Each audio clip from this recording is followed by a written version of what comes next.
Medyo mainit, pero malamig pa rin tayo. May araw siya, pero yung simoy, medyo malamig. Nagasilhos yung aming driver. Nagalit kasi ako. Alam niyo ba, dito lamang sa Bukana nagagasilos dati. Sinumbong ko sa amo ko, sabi ko yung likuran hindi nagagasilos. Tingnan mo, namili. Hindi nagsabi na meron siyang pinamili dito. Oh, magpapaluto na naman ng pansit. Tingnan mo. Magpapaluto naman ng pansit canton. Alam niyo mga kalingap, yung amo ko, nagustuhan niya yung luto ng pansit canton. Tingnan muna natin yung melhat. Melhat.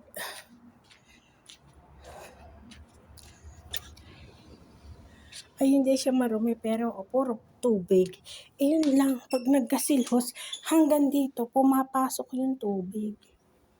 Walang yan talaga yung nagmamani namin. Yan o.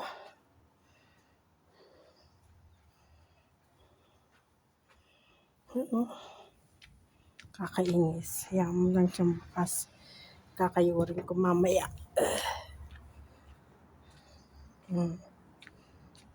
Hindi ko na nga pinasok yung walis kasi ginagamit din naman niya.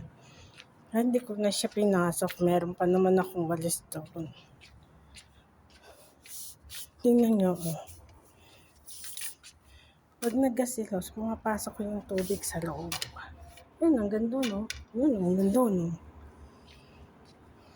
Yan, ano muna. Maya-maya na mapagasilos. Diyos ko. Nagustuhan ng pansit canton. Nagpapaluto naman sila ng pansit canton sa akin. Canton. Yun, dati hindi ako marunong magluto ng pansit canton. Nagtingin lang ako sa YouTube. Ayun, natutunan ko. Sabi nila, Dita, di ba yung mga Pilipinas sanay magluto ng pansit canton? Umuwi ko, pero hindi ako marunong magluto. Alam nyo, ginawa ko, nagtingin ako sa YouTube. Ginaya ko yung YouTube. Nagustuhan, masarap daw pala, marunong daw pala ako magluto. Kaya, bumili na naman, magpapaluto. Ayan, no? Bumili na naman. Nagustuhan talaga nila yung luto ko. Sa Pinas nga, hindi ako marunong magluto eh. Dito lang ako natututo. Gagawa ko ng salata. Buti na lang bumili ng kas. Kasi alam ko wala siyang kas eh. Yung kas dito. Oh, repolyo, hindi bumili ng kas. Akala ko bumili ng kas. Repolyo pala yung binili. Mauubos na to. Kasi alam ko, magto 2 years na to eh. Magra-Ramadan. Nung isa pang Ramadan binili yung gasol namin. Alhamdulillah. Tingnan nyo ang langit. Oh. Ayan. Makulimlim. Ayan.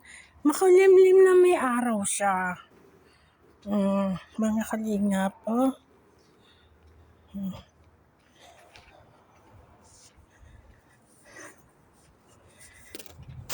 Nagasilos na siya sa dulo. Kasi nagalit talaga ako. Kasi pag ako lang mag-isa, nung nagbakasyon yan, lahat yan.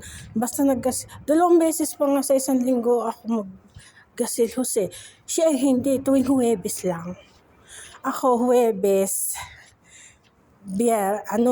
Lunes, naggagasilhos ako. Huwebes at Lunes. Yan o, ginasilhos na rin niya. Nagalit talaga ako, sinumbong ko sa amo ko. Yan. Kapit-bahay na kami. Ayan, wala pa nakatira. Pero doon sa kabila meron na. Wala pa siyang katulong. Dito lang meron, no. Tataas ng pader, oh. Sino makakatakas dyan? Kailangan may hagdan ka dyan. Pag ako umuwi, mamimiss ko tong bahay ng amo ko. Ang takmo, 16 years. Dito ko lang, sa bahay ng amo ko. Mamimiss ko talaga to, mga kalinga.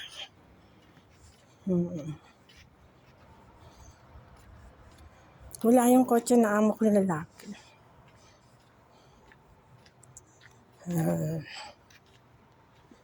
Dumating na yung alaga akong babae, hindi ko alam na dumating. Kasi naglinis ako ng kotse, ng CR na amo kong lalaki. Tanim ako ng tanim dyan, hindi naman mabuhay. Sawa na ako.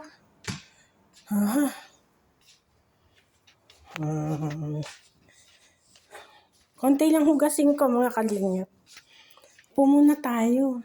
Kasi masyado tayong mahirapan sa paglilinis ng CR ng amo kong lalaki. Paano hindi mahirap eh? Kuha ng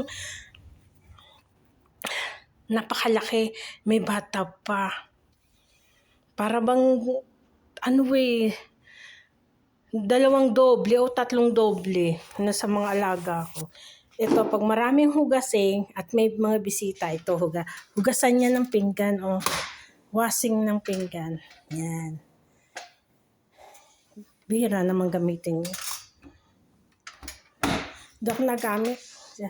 Pag may gustong hugasan, hawhawan ko lang, lalagay ko dyan. Siya na magpipindot. Pag nasira na naman, sabihin silita na naman nakasira. Ay, nako. Birthday ni Baby Rabay nung nakaraan. Kuya Rap, lagi ako nanonood. Tuwan-tuwa ako kay Reyna. Saka kay Edu, nagano silang dalawa. Tuwan-tuwa ako kay Edu, saka kay Reyna. Sige na, bye-bye na mga kalingap. Trabaho naman.